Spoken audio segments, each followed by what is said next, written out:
Next up, we're joined by Jaswinder Bolina. Jaswinder is an American poet whose works include the digital chapbook, The Tallest Building in America, and collections of poetry, including Carrier Wave, The Phantom Camera, The 44th of July, and most recently, a collection of essays titled Of Color. His poems have appeared in numerous literary journals and have been included in the Best American Poetry series. His essays can be found at the Poetry Foundation, McSweeney's, Himal South Asian, The Writer, and other magazines. He teaches on the faculty of the MFA program in creative writing at the University of Miami. Jaswinder, welcome. We're so happy you could join us. Thank you very much for having me. So Jaswinder, your collection of essays of color was published in June of this year, and I can't think of there's no way it could have been more timely. But you started this project long before the police murder of George Floyd, which happened not too far from where I am right now, and the heightened political tensions of this summer. Can you tell us a little bit about how the project began? So the project was actually more or less solicited by Daniel Levin Becker, who is an editor at McSweeney's and had somewhere along the way encountered my work, and he had solicited an essay for a project, a little anthology that McSweeney's was working on, and in the course of doing that, he asked if I would ever be interested in doing a collection of essays.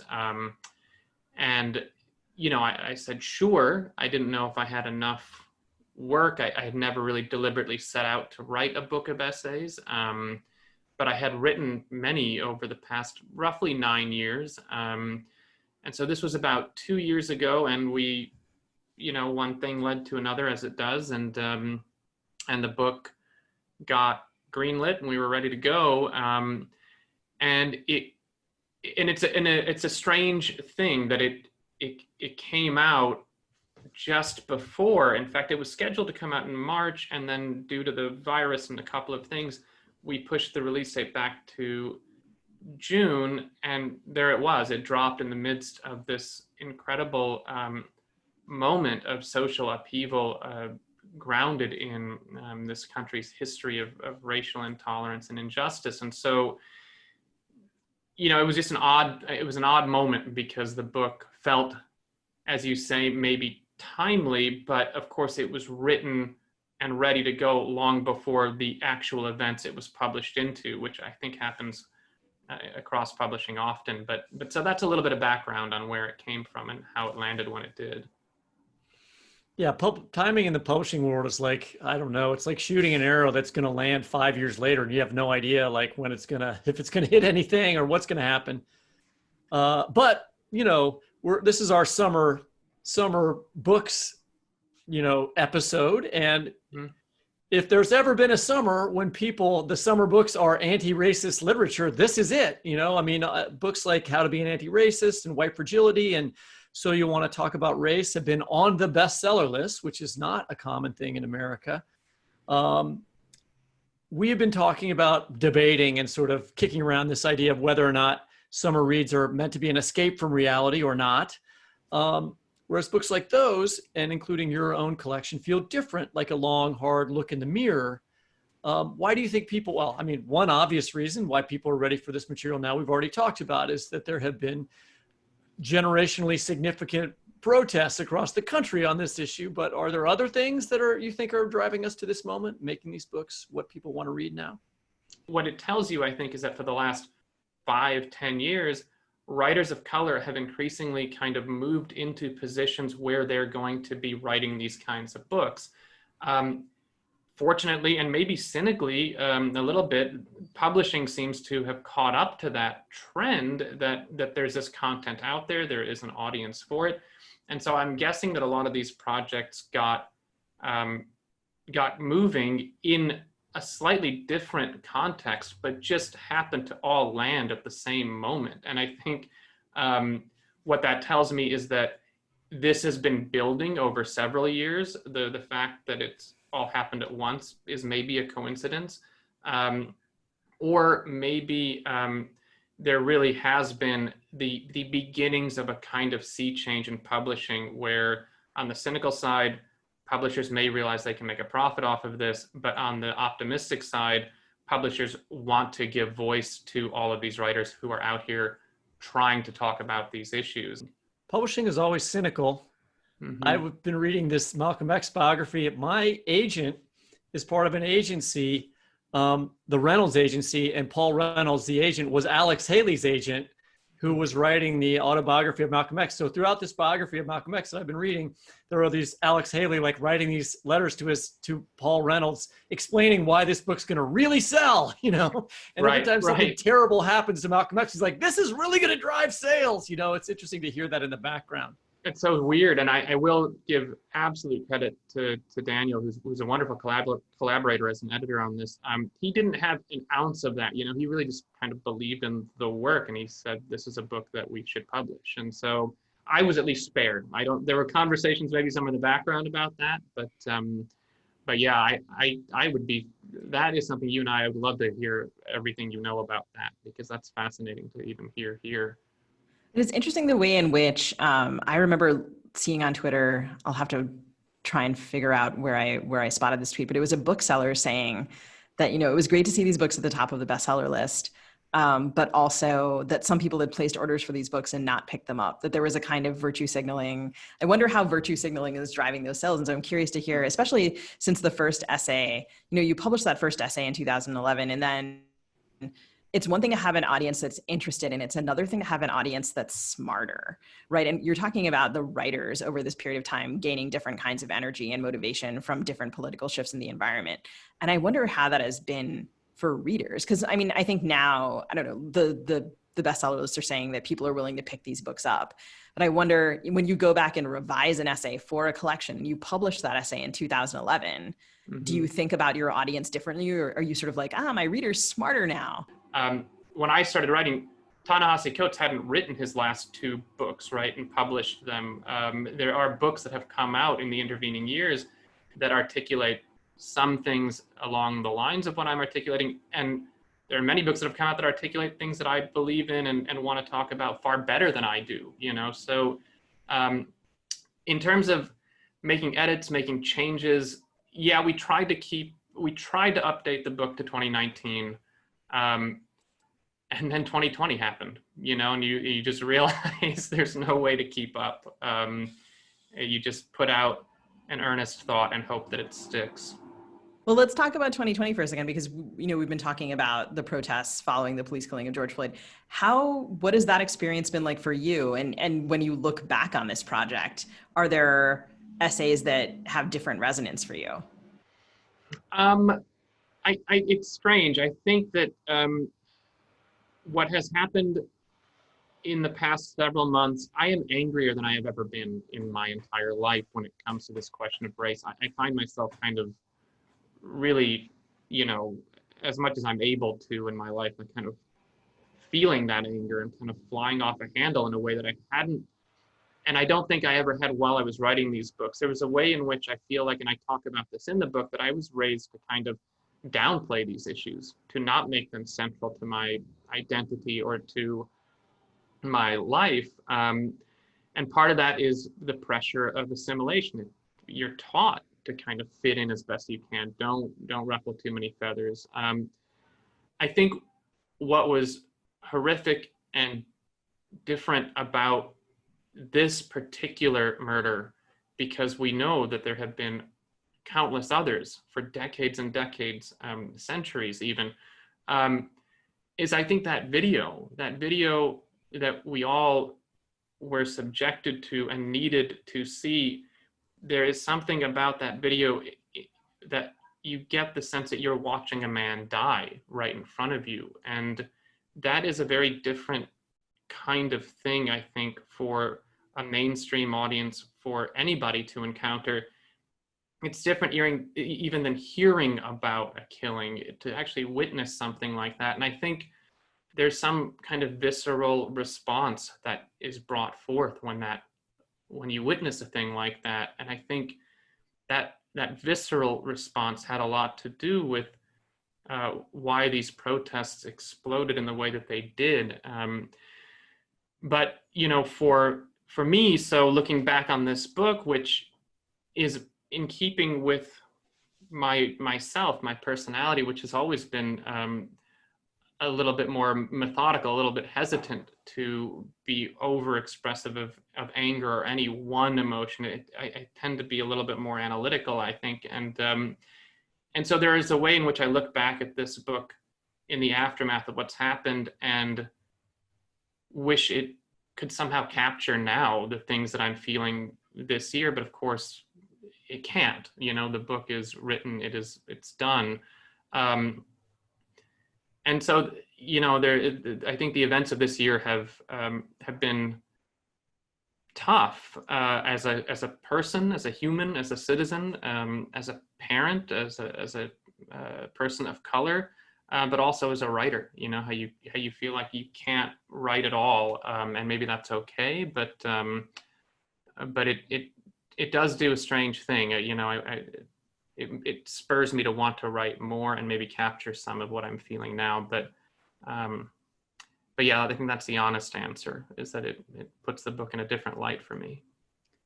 One of the essays we wanted to talk to you about was the writing class, which we all are involved in one way or the other, or about to start. Your book does a great job not only of confronting issues of race and poetry, literature and the arts, but also that of class. And these two issues are obviously intertwined. You talk about, being able to choose a more bohemian lifestyle in that essay, and that it's something that's pursued poetry or literature itself out of desire rather than necessity. I wonder if you could talk a little bit about the way those dynamics worked in your own life and the way that they have shaped the world of poetry. Yeah, it's hard to say as a writer now, the way when we look back at the history of writing, at the history of art, the way in which we romanticize so much of it, right? And certainly when we're younger, we're absolutely victim to that. I remember I just adored paintings by Jean-Michel Basquiat when I knew very, very little about the guy. In sort of the late 90s is when I first kind of encountered his work. And there's a movie, they made a biopic about him, and in it delivers this very bohemian version of a life. What I didn't realize is that, until years later, is that I think he'd gone to Juilliard. He came from a middle class family who had put him into schooling, and the film, I remember, touches on that a little bit, but there is this sort of false narrative we get sold that artistry and artists are they need to be part of this sort of underclasses, working classes, this even removed from the working class. They don't appear to work sometimes even. And when you know that, I'm just laughing because I've known of several writers who very much cultivated a working class persona, but when you looked into their backgrounds, that was not what they were, right? No, they realized this is a thing that I could be, right? Yeah, so I think there's a certain kind of beguiling narrative there, and it feels authentic, and I think that's what I went in for as a teenager, basically, and I hope I can be forgiven for that as a teenager. But it's over time you learn several things about at least being a writer, and certainly being a painter or a musician. There's a ton of craft involved here, right? There's a lot to learn, a lot to read. The notion of the genius fully formed in isolation somehow is an absolute myth. Although that's the story we're often told, right? Whether that's Van Gogh or Michelangelo or Basquiat in painting, or even so many writers and poets, it seems like, that there's an idea that Frank O'Hara was just running around New York smoking cigarettes, writing poetry on the back of envelopes. And to a certain extent, he may well have been doing that, but he also read a ton. He was extremely educated. He learned the craft. And I think once you start to follow that path of learning the craft of it, you start to interrogate, where am I learning this craft? It's in the academy, in the so-called ivory tower. And at least for me, I started to think about what it meant to be in that context relative to this other narrative about the broke, starving artist.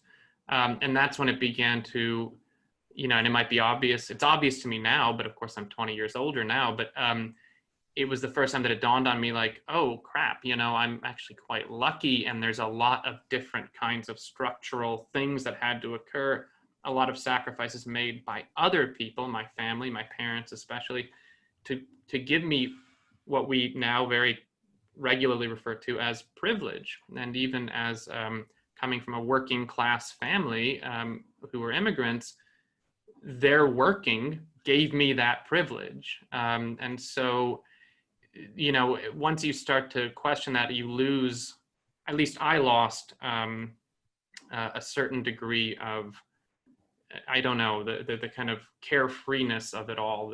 I started to feel quite guilty, actually, for a lot of years. And so that essay in particular, and others, are trying to unpack and unravel, what is the origin of that guilt? What do I owe somebody else? What is the consequence of that for my art? And then what is the consequence of that for art in general?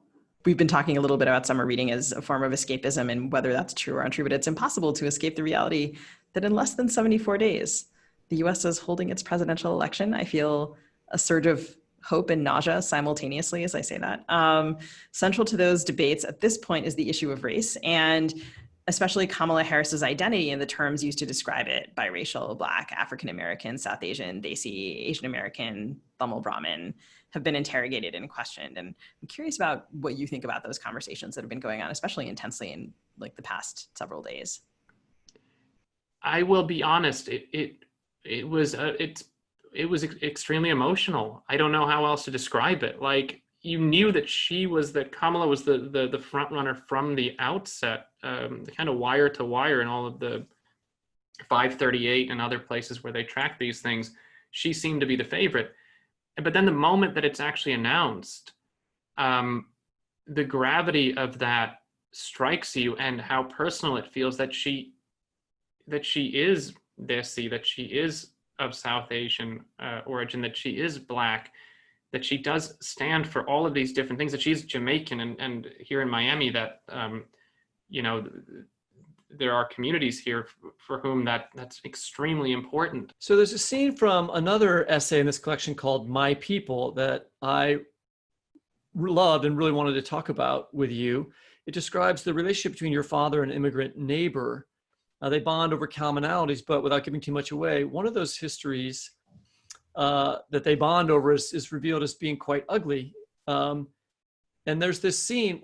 Well, I can tell the story of the essay. You tell the story of the essay, but maybe you could just talk about the essay where they're both soldiers. What was the immigrant neighbor was from what country again? So he and his family were from Romania, and he was raised by his uncle, and that uncle was, I believe, drafted into the Nazi war machine, and he was he became a soldier in the SS, which it's not just the Nazi war machine. The worst part of the Nazi war machine. Yeah, the worst part. So I don't actually know the exact details. Like, this could be some apologist perspective in retrospect. Like, hey, we're in the U.S. now. It's 40 years later. We'll just tell it like this. But he was in the SS, and that was the photo that the neighbor came over and showed us. And we'd only moved into that house, a couple of years earlier. We knew them. They were extremely nice people, wonderful people. But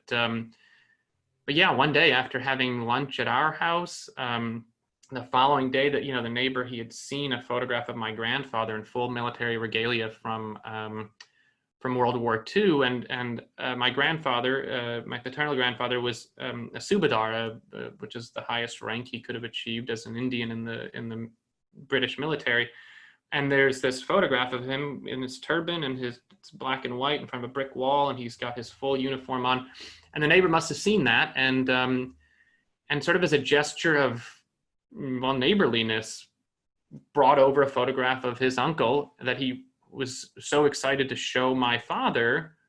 Hey, my uncle was in the army too, just like your father. And so, I was a teenager, barely. I was maybe 13, 14 at the time, watching this unfold in our driveway, and it was just a memorable and strange moment. So you wrote my father and the neighbor gathered in a better version of this country, one based on a democratic erasure of the past and the creation of a common identity.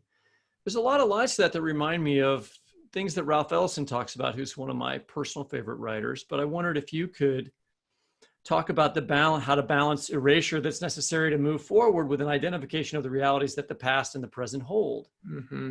Yeah, I mean, it depends on the day of the week. There are times I wake up and I reread that and I think, God, that's utter BS, right? Like, how can you forget any of this? But at the same time, I'm descended of immigrants who have been kind of, you necessarily are forced to forget certain things and put them aside for survival. And so I think what it sort of comes down to is, what do we want to do? Of course we want justice. Of course we want to right the wrongs of the past, especially for those who are victimized by those wrongs. But at some point, there has to be the step after conflict, the thing that, whatever we call it, reconciliation, reacquainting ourselves with each other. There has to be a collective choice to move forward together. And I think the difficult thing at the national level is there are so many of us with so many different complaints, and there's so many injustices that it's very hard to figure out how to do that collectively as a nation. But individually, one-on-one, in driveways, in bars, in restaurants, in neighborhoods, everybody can do that work, acknowledge their own flaws and mistakes and their own part of injustice, and then work to correct them. And I think that may be where I was landing there. There are times I think it's possible and times I think it's not. Congratulations, and thank you so much for your time today. My thanks to you both. Thank you for having me. Thank you for reading.